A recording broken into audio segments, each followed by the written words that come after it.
Howard Stern Show. But when Girls is on TV, you said you're addicted to going on Twitter and watching people live tweet about the episodes, right? I've quit. You have stopped. Yeah. Because why? It's too intense. Well, honestly, some feedback is great and healthy, and I learn from it, and some of it is just psychotic, cruel garbage. What's the shit that gets to you? Like stuff about you personally?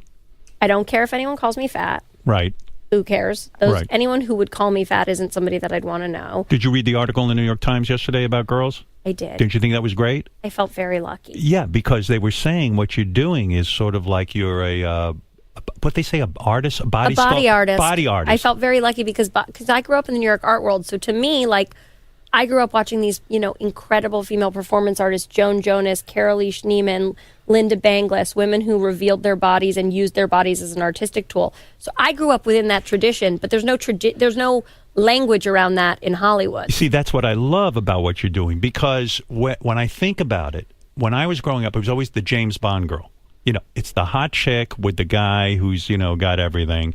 And you think about what a woman is supposed to look like in Hollywood. It's always this chiseled, six-pack, the whole thing. Yeah. And when you go on and don't give a shit, you got to be making people feel good about their own real bodies. I hope so. Sometimes I'm making people feel good. And sometimes it's funny. The people who get the angriest aren't like people with gorgeous bodies who are like us. We should be dominating the planet. It's other people with imperfect bodies who have been inculcated with the sense that their bodies aren't worth seeing, and so they're enraged because they would never show their body. Yeah, and they're like, "How dare you?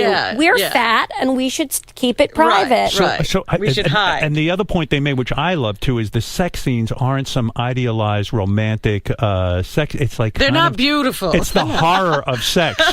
Anyone who had idealized romantic sex in their 20s, I bless you. I want to know all about it. But I found before I, met my long-term partner, Jack, I found almost every sexual encounter to be entirely humiliating. That doesn't mean I didn't perform enjoyment, but I found it humiliating. But I don't care if anybody talks about my body in a negative way. I don't care. So what gets you on Twitter? I don't care if somebody calls me whatever horrible things they refer, that horrible term, libtard or liberal hoe. I don't care.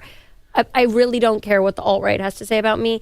I care if I feel that I have isolated a group of people who already feel marginalized in America, or said something that is insensitive to the struggle of people who are already being repressed by our current governmental regime. But what on Twitter is getting you upset when you're reading these live tweets?